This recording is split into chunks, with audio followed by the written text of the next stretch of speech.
नमस्कार दोस्तों, आपका एक बार फिर से चैनल पे स्वागत है। आज अपन बड़ा ही मोस्ट इम्पोर्टेंट टॉपिक लेके आए हैं जिसका नाम है सिल्वरमैन एंडरसन स्कोरिंग। तो चलिए स्टार्ट करते हैं फिर आज का मोस्ट इम्पोर्टेंट टॉपिक। तो आज का टॉपिक है वो है सिल्वरमैन एंडरसन स्कोरिंग। तो फर्स्ट अपन बात करेंगे सिल्वरमैन एंडरसन स्कोरिंग आखिर क्यों किया जाता है। तो इसका जो करने का पर्पज है या उद्देश्य है वो है जो प्रीटर्म बच्चे होते हैं, यानी जो लेस देन 37 वीक जन्मे होते हैं, डिलीवर्ड होते हैं, उनमें आरडीएस की रिस्क होती है, यानी रेस्पिरेटरी डिस्ट्रेस सिंड्रोम होता है, उनकी रेस्पिरेटरी डिस्ट्रेस की रिस्क होती है। तो उस जो रेस्पिरेटरी डिस्ट्रेस सिंड्रोम है, उसको असेस करने के लिए स्कोरिंग का यूज़ किया जाता है। कैसे असेसमेंट किया जाता है, मिनिमल है, मैक्सिमम मतलब डिस्ट्रेस है, उसका स्कोरिंग करने के लिए, उसको असेस करने के लिए अपन सिल्वरमैन एंडरसन स्कोरिंग होती है ना, उसको उसका हेल्प लिया जाता है या उससे असेस किया जाता है, ठीक है? इसी असेसमेंट की वजह से अपन को पता चलता है कि रेस्पिरेटरी डिस्ट्रेस सिंड्रोम है या नहीं है, मिनिमल है, मैक्सिमम किस प्रकार का वो देखते हैं। तो चलिए स्टार्ट करते हैं फिर आज का मोस्ट इम्पोर्टेंट टॉपिक। तो फर्स्ट अपन बात करते हैं इसके अंदर use scoring for pre term baby. वो मैंने बताया था ना, जो लेस देन 37 वीक जो बच्चे जन्मे होते हैं उनको अपन प्री टर्म बोलते हैं, ठीक है? अब बात करते हैं क्या-क्या स्कोरिंग रहती है। तो अगर इसके अंदर लेस स्कोर होगा ना, यानी स्कोर कम होगा, स्कोर 0 होगा ना, तो क्या है कि जितना स्कोर कम रहेगा वो लोअर द रिस्क, यानी रिस्क है ना वो कम होगी। जो खतरा है, रिस्क है वो होगी कम, यानी डिक्रीज़ होगी। और जितना जैसे स्कोर बढ़ेगा ना, मोर स्कोर हायर द रिस्क, यानी जितना स्कोर ज़्यादा रहेगा, रिस्क उतनी ही ज़्यादा रहेगी, ठीक है? तो अब अपन बात करते हैं कि इसके अंदर मिनिमम स्कोर कितना रहता है और मैक्सिमम कितना रहता है। तो जो मिनिमम स्कोर है वो होता है 0 से 10 तक का होता है, ठीक है? 0 अगर स्कोर है यानी लेस है स्कोर, तो लेस स्कोर तो लेस रिस्क मैंने बताया। अब 10 का स्कोर है वो क्या है कि हाय मोर स्कोर है, तो मोर स्कोर है तो मोर रिस्क होगी। जितना स्कोर ज़्यादा उतनी रिस्क ज़्यादा, जितना स्कोर कम उतनी रिस्क कम, ठीक है? तो ये बेबी का चित्र भी दिखाया गया है, देखो ये ना, ये मसल्स है रेस्पिरेटरी, ये एब्डोमेन, ये रेस्पिरेटरी मसल्स है, ये देखो साँस लेने में उसको खिंचाव सा आ रहा है, मतलब प्रयास करना पड़ रहा है, रिट्रैक्शन हो रहा है, ठीक है? अब जो बात करते हैं अपन, जो स्कोरिंग किस प्रकार उसको मतलब स्कोर किया जाता है, कैसे किया जाता है वो देखते हैं। तो यहाँ पे साइन लिखा था मैंने, 0 स्कोर कितना, 0 पर क्या आएगा, 1 पे क्या आएगा, 2 पर क्या आएगा, तो मैक्सिमम 2 का है और मिनिमम इसमें क्या है 0 से स्टार्ट करते हैं। तो क्या-क्या देखते हैं फर्स्ट अपन वो देखते हैं। तो फर्स्ट जो देखते हैं वो है अपर चेस्ट का रिट्रैक्शन। अब रिट्रैक्शन क्या है? तो रिट्रैक्शन जैसे मतलब प्रीटर्म जो बच्चा होता है वो साँस लेता है तो उसमें गड्ढे से बनते हैं ना, खिंचाव आता है, यानी कॉन्ट्रैक्स वो रिट्रैक्ट हो रहा है, खिंचाव आ रहा है, ठीक है? गड्ढा-सा बन रहा है ना? तो लंग्स की जो कॉम्प्लायंस है वो बढ़ेगी, ठीक है? तो इसमें टेंशन भी बढ़ेगी, ठीक है? तो इसलिए क्या है कि जो चेस्ट का रिट्रैक्शन हो रहा है, अपर चेस्ट का, तो अपर चेस्ट का रिट्रैक्शन किस प्रकार होगा? तो फर्स्ट अपन इसमें 0 स्कोर किस प्रकार से 0 स्कोर किसको देते हैं? जो सिंक्रोनाइज़्ड हो। सिंक्रोनाइज़ का मतलब नॉर्मल रेस्पिरेशन हो। कहने का मतलब जो चेस्ट मसल्स हैं और एब्डोमिनल मसल वो एक साथ मतलब ऊपर-नीचे हो रही है, कॉन्ट्रैक्शन कर रही हो, ठीक है? तो वो एक सिंक्रोनाइज़्ड मेथड है, सिंक्रोनाइज़्ड हो रही है, ठीक है? एक होता है इसके अंदर leg on respiration. Leg on respiration का मतलब जैसे चेस्ट मसल और एब्डोमिनल मसल ना, वो एक साथ ऊपर-नीचे नहीं हो रही हो, ऐसे ऐसे कर रही हो जैसे ज़िग-ज़ैग में। लेग ऑन का मतलब ऐसे, ऐसे, ऐसे, ऐसे, ऐसे, है ना? तो वो क्या है, वो एक लेग ऑन रेस्पिरेशन है, इंस्पिरेशन है। तो वो लेग ऑन इंस्पिरेशन हो रही है, इसका मतलब ये कि वो एक एक साथ मूवमेंट नहीं कर रही, ऊपर-नीचे नहीं हो रही, ठीक है?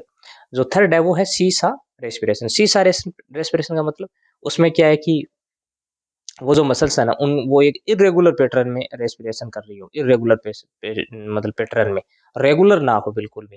मतलब एब्डोमेन की पहले नीचे जाए फिर वो ऊपर जाए, ऐसे नीचे ऊपर नीचे का मतलब हो रही है। तो वो एक सीसो रेस्पिरेशन है। रेस्पिरेशन मतलब रेगुलर नहीं हो रहा है, एक दूसरे में कॉम्बिनेशन नहीं हो रहा, कोऑर्डिनेशन नहीं हो रहा है, ठीक है? तो वो इस प्रकार का जो रेस्पिरेशन उसको बोलते हैं अपन सीसा रेस्पिरेशन, ठीक है? तो अगर सिंक्रोनाइज़ है इसका मतलब वो ठीक है, 0 का अपन स्कोर देंगे। अगर लेग ऑन रेस्पिरेशन है तो 1 का देंगे। अगर सीसो रेस्पिरेशन है इसका मतलब 2 रेस्पिरेशन अपन उसको देंगे। मतलब 2 नंबर देंगे। अगर सिंक्रोनाइज़ है इसका मतलब वो अच्छा है, बेबी अच्छा है, रेस्पिरेशन अच्छा कर रहा है, रिट्रैक्शन अच्छा हो रहा है। अगर रिट्रैक्शन नहीं हो रहा है, रिट्रैक्शन नहीं है, ठीक है बेबी। अगर लेग ऑन इंस्पिरेशन है इसका मतलब उसका रिट्रैक्शन हो रहा है, मिनिमल है। अगर सीसो रेस्पिरेशन देखने को मिल रहा है तो इसका मतलब उसका रिट्रैक्शन है वो ज़्यादा है, 2 नंबर का रिट्रैक्शन। इसके अंदर जो इस स्कोरिंग में अंदर जो सेकंड पॉइंट है वो है लोअर चेस्ट का रिट्रैक्शन। ये तो अपर चेस्ट का रिट्रैक्शन देख रहे थे। अब लोअर चेस्ट के रिट्रैक्शन में अपन बात करें तो लोअर जो चेस्ट का रिट्रैक्शन है ना, उस पे अपन बात करें तो लोअर चेस्ट का जो रिट्रैक्शन है वो या तो नन है यानी बिल्कुल भी नहीं है, ठीक है। तो उसमें अपन स्कोरिंग कितना देंगे, 0 की। अगर जस्ट विजिबल है, थोड़ा बहुत दिख रहा हो अपन को रिट्रैक्शन, हल्का जैसे गड्ढे से बन रहे हो, सांस लेते समय उसका गड्ढा सा बन रहा हो, ठीक है ना, तो वो एक जस्ट विजिबल है, हल्का विजिबल है।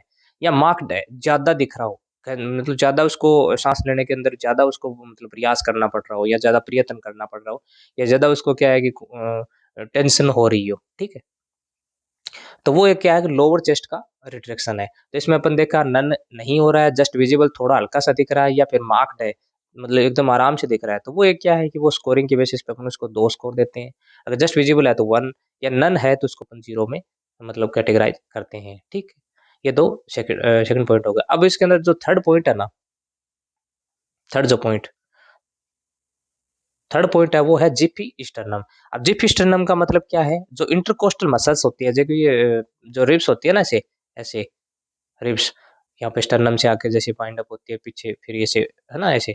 तो जो ये इंटरकोस्टल मसल्स है ना, इनके जो बीच का जो गैप है ना, वहाँ पे गड्ढे से बने सांस लेते समय, इंटरकोस्टल जो मसल्स होती हैं उनमें बीच में गड्ढा सा बने। तो वो जो मतलब रिट्रैक्शन होता है ना, वो होता है जीपी स्टर्नम। जो जीपी स्टर्नम में रिट्रैक्शन है वो हो रहा है, ठीक है। तो इसके अंदर नन है, अगर बिल्कुल भी नहीं है तो अपन उसको क्या देंगे, 0 देंगे। जस्ट विजिबल है उसमें अपन 1 देंगे, मार्क्ड है उसमें अपन 2 देंगे। तो इस प्रकार के जीपी स्टर्नम वाला रिट्रैक्शन हो रहा है, मतलब सांस लेते समय अगर वहाँ गड्ढा सा बने, बीच में खिंचाव सा आए, तो मतलब गड्ढा सा बने, वो एक बिल्कुल ना बने तो वो 0 है। अगर जस्ट विजिबल हो तो उसमें अपन 1 देंगे। अगर ज्यादा मार्क टाइप का है, एकदम आराम से विजिबल हो रहा है, देख रहे हैं तो दिख रहा है वो, तो उसमें 2 देंगे। तो ये था अपना थर्ड पॉइंट, जीपी स्टर्नम वाला। फोर्थ जो पॉइंट है वो है नेजल फ्लेयरिंग। नेजल फ्लेयरिंग को अगर अगर मतलब लोकली लैंग्वेज में समझे तो नाक के जो नथुने होते हैं, नाक के जो नथुने वो पिचक जाते हैं सांस लेते समय, मतलब पिचकते हैं वो, मतलब कहने का मतलब देसी भाषा में बोलते हैं भेड़ा हो, है ना, तो वो पिचकते हैं, कहने का मतलब वो है, ठीक है। तो अगर वो बिल्कुल भी ना पिचके, वो नन है, इसका मतलब अपन 0 का स्कोर दे रहे हैं। या फिर मिनिमल है, बिल्कुल भी हल्का सा अपन को ऐसे लगे, ऐसे ऐसे हल्का भी पिचके, तो उसमें अपन क्या देंगे, 1 देंगे। मार्क्ड है यानी आराम से उसको सांस लेते समय बिल्कुल पिचके, ऐसे नाक के नथुने बिल्कुल पिचक जाए ऐसे, तो वो क्या है, उसमें अपन मार्क्ड करेंगे, यानी 2 नंबर देंगे, ठीक है, 2 का स्कोरिंग करेंगे। तो इस प्रकार ये स्कोरिंग फोर्थ पॉइंट है। अब इसमें इमेज में आप देख सकते हो, इमेज में आपको बताऊं, देखो 0 से 10 तक का स्कोर है। नेजल फ्लेयरिंग, नाक के नथुने वाला, अपर चेस्ट का इस प्रकार ये अपर चेस्ट का एरिया है। या जिप स्टर्नम, जो जिप स्टर्नम है इसके अंदर बॉडी जिप प्रोसेस है ना, स्टर्नम, ठीक है। उसके बाद में लोअर चेस्ट का ये एरिया लोअर चेस्ट में आ रहा है। फिर ग्रंटिंग, ग्रंटिंग का मतलब जैसे सांस लेते समय आवाज हो, साउंड ऑफ एयर एग्जिट, मतलब सांस छोड़ते समय लेते समय आवाज करे, साउंड करे, तो वो एक ग्रंटिंग साइन है, वो 500 पॉइंट है, वो देखेंगे। तो जो 500 पॉइंट है वो है एक्सपीरेटरी ग्रंट। एक्सपीरेटरी जो सांस छोड़ते समय ग्रंट करे। तो अगर मान लो गुड है, गुड का मतलब ग्रंट बिल्कुल भी ना हो, तो अपन उसमें क्या देंगे, 0 देंगे, गुड है, ठीक है। अगर ऑडिबल विथ स्टेथोस्कोप, अपन एक इंस्ट्रूमेंट लेते हैं ना, जैसे डॉक्टर गले में लटकाए होते हैं स्टेथोस्कोप, ठीक है। तो जो स्टेथोस्कोप होता है ना, उसके अंदर अपन उसकी साउंड सुनते हैं। अगर स्टेथोस्कोप से अपन को सुनने को मिले, जैसे एक्सपीरेटरी ग्रंट कर रहा हो, एक्सपीरेटरी साउंड वो एक्सपीरेशन करे, उस समय अपन को ऐसे ना सुनाई दे, और स्टेथोस्कोप की मदद से अपन को ये सुनाई दे कि आवाज कर रहा है बच्चा, है ना। कभी अब बच्चे देखते हैं ना, हल्का, उसमें अपन बोलते हैं हल्का ग्रंट है, इसका मतलब उसको अपन स्टेथोस्कोप से सुनते हैं तभी अपन को सुनाई देता है, नॉर्मली अपन को उसमें नहीं सुनाई देता है। तो वो है ऑडिबल विथ स्टेथोस्कोप, वो तो उसमें अपन क्या देंगे, 1 नंबर का स्कोरिंग। ठीक है। तो ये था सेकंड स्कोरिंग, यानी 1 नंबर का स्कोरिंग 1 दे देंगे। ऑडिबल विदाउट स्टेथोस्कोप, उसमें स्टेथोस्कोप की जरूरत ही नहीं, अपन को सामने बच्चा लेटा हुआ है पीरियड में, और अपन को उसको ग्रंट सुनाई दे रहा है, वो आवाज ऐसे सांस छोड़ते समय ग्रंट ऐसे आवाज कर रही है, गरड़ गरड़ किसी, है ना। तो वो क्या है कि विदाउट स्टेथोस्कोप, उसमें विदाउट स्टेथोस्कोप यानी स्टेथोस्कोप की जरूरत नहीं होती है। तो उसमें अपन स्कोरिंग कितना करते हैं, 2। तो एक तो आ गया 0 स्कोरिंग, एक इसमें 1 स्कोरिंग, एक इसमें 2 स्कोरिंग। तो इस प्रकार अपन 0 की, 1 की और 2 की स्कोरिंग। 0 मतलब गुड है, बिल्कुल ग्रंट नहीं है। ऑडिबल विद स्टेथोस्कोप, तो इसमें फर्स्ट की स्कोरिंग है। विदाउट स्टेथोस्कोप भी आ रही है तो वो उसमें सेकंड की स्कोरिंग है, स्कोरिंग है, ठीक। ठीक है, इस प्रकार अपन ने आरडीएस में देखा कि 5 पॉइंट है मोस्टली, एक बार वापस रिवाइज कर देते हैं कौन-कौन से वो पॉइंट हैं। तो अपन ने 5 पॉइंट देखे कि जितना स्कोर लेस होगा उतनी रिस्क कम होगी, अगर जितना स्कोर ज़्यादा होगा उतनी रिस्क ज़्यादा होगी। ये बेबी की इमेज भी दे सकते हो। तो स्कोरिंग में अपन ने देखा फर्स्ट अपर चेस्ट का रिट्रैक्शन किस प्रकार है, अगर सिंक्रोनाइज़ है, नॉर्मली दोनों मूवमेंट साथ में हो रहे हैं एब्डोमिनल चेस्ट का, तो वो एक नॉर्मल है। लेग और रेस्पिरेशन मतलब इस प्रकार का हो रहा है ज़िग-ज़ैग में, ठीक है? एक एक बार रेस्पिरेटरी मसल्स ऊपर हो रही है, वो एब्डोमिनल नीचे हो रही है, मतलब एक कॉम्बिनेशन नहीं हो रहा है, या फिर सिस और रेस्पिरेशन है, ठीक है? तो उसमें अपन स्कोरिंग 2 ही दे रहे थे, इसमें 1 दे रहे थे और इसमें 0 दे रहे थे। लोअर चेस्ट रिट्रैक्शन में जस्ट नन था, मतलब बिल्कुल भी नहीं था, तो वो अपन लोअर चेस्ट रिट्रैक्शन में 0 दे रहे थे, अच्छा मान रहे थे, जस्ट विजिबल हो रहा था, तो उसको अपन 1 दे रहे थे, या मार्क था उसमें 2 दे रहे थे। तो ये अपर चेस्ट और लोअर चेस्ट का हो गया। सेकंड जैसे जिप स्टर्नम की बात करें थे, तो उसमें अगर नन है, बिल्कुल भी नहीं है, तो 0 दे रहे थे, जस्ट विजिबल ही हो रहा है, हल्का दिख रहा है, तो उसमें अपन क्या दे रहे थे, 1 दे रहे थे, या मार्क्ड है, बिल्कुल क्लियर दिख रहा है, तो उसमें अपन क्या दे रहे थे, 2 दे रहे थे, ठीक है? सेकंड है, फोर्थ जो पॉइंट है वो है नेज़ल फ्लेयरिंग। नेज़ल फ्लेयरिंग में जो नाक के जो नथुने होते हैं वो पिचकने की बात देख रहे हैं। तो इसमें अगर नन है, बिल्कुल भी नहीं है, तो अपन 0 दे रहे थे, मिनिमल है, बिल्कुल कम है, तो उसमें 1 दे रहे थे, मार्क्ड है इसमें 2 दे रहे थे, ठीक है? तो इस प्रकार का ये पॉइंट है। ये अपन ने पॉइंट देखे ग्रंटिंग का। तो जो फिफ्थ पॉइंट है अपना इसमें, जो सिल्वरमैन एंडरसन स्कोरिंग के अंदर, तो फिफ्थ पॉइंट है वो है एक्सपिरेटरी ग्रंट, जो सांस छोड़ते समय ग्रंट कर रहा हो, यानी आवाज मतलब छोड़ते समय आवाज आ रही है ग्रंट की, गरड़ गरड़ की, है ना?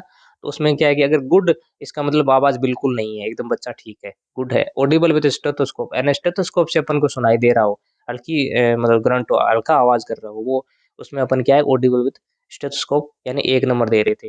और विदाउट स्टेथोस्कोप भी अपन को सुनने को मिल रहा है, तो वो एक 2 नंबर दे रहे थे, ठीक है? आराम से दे सकते हैं इस प्रकार। तो ये कौन-कौन से पॉइंट है उसको एक बार देखो, इसमें देख लेते हैं, जो चार्ट बना हुआ उसमें। तो देखो, अपर चेस्ट का मूवमेंट किस प्रकार हो रहा है वो, ठीक है? फिर लोअर चेस्ट का रिट्रैक्शन किस प्रकार का हो रहा है वो, ठीक है? फिर जिप स्टर्नम का किस प्रकार है, नेज़ल फ्लेयरिंग डायलेशन किस प्रकार का है, एक्सपिरेटरी ग्रंट किस प्रकार का है, फिर ग्रेड फर्स्ट दे रखा है, ग्रेड सेकंड, ग्रेड फर्स्ट और ग्रेड सेकंड, इसमें 0 कार्बो से इजीली सीन वगैरह, नॉन सीन, है ना? इस प्रकार। तो इंस्पिरेटरी और एक्सपिरेटरी, ठीक है? नॉर्मल, सीवियर ये दे रखा है। तो इस प्रकार आज के टॉपिक में अपने देखा कि जो प्रीटर्म बच्चे जन्मे होते हैं, समय से पहले जो बच्चे हो जाते हैं, कंसीव हो जाते हैं, डिलीवर्ड हो जाते हैं, तो उसमें क्या है कि अपन किस प्रकार उसको बच्चे को देखते हैं कि आरडीएस की रिस्क है या नहीं है। तो उस रिस्क की जो आरडीएस की जो रिस्क है ना, उसको असेस करने के लिए अपन एक सिल्वरमैन एंडरसन स्कोरिंग का यूज़ लेते हैं, और इस स्कोरिंग के बेसिस पे अपन को पता करते हैं कि इस प्रकार का मतलब बच्चे में कितना रेस्पिरेटरी डिस्ट्रेस है, कितना नहीं है, वो सारा देखते हैं। तो आज का टॉपिक कैसा लगा, वो वीडियो के जो कमेंट बॉक्स है उसमें अपने कमेंट मतलब कमेंट करिएगा, और वीडियो कैसा लगा, वीडियो अगर अच्छा लगा हो तो लाइक शेयर करिएगा, और चैनल को सब्सक्राइब करिएगा। अब मैं वीडियो कंप्लीट कर दिया है मैंने, पर एक बात कहना चाहूँगा कि एक अच्छी मेरी एक शायरी सुनी थी, वो बोल रहा हूँ मैं। तो वो शायरी ये है कि रख हौसला वो मंज़र भी आएगा, यानी रख हौसला वो मंज़र भी आएगा, प्यासे के पास चलकर समंदर भी आएगा। होके मायूस यूं ना बैठे मंजिल के मुसाफिर, मंजिल भी मिलेगी और जिन मिलने का मज़ा भी आएगा। तो मायूस नहीं बैठना है, मेहनत करते रहो, एक दिन सफलता ज़रूर मिलेगी। Thank you so much.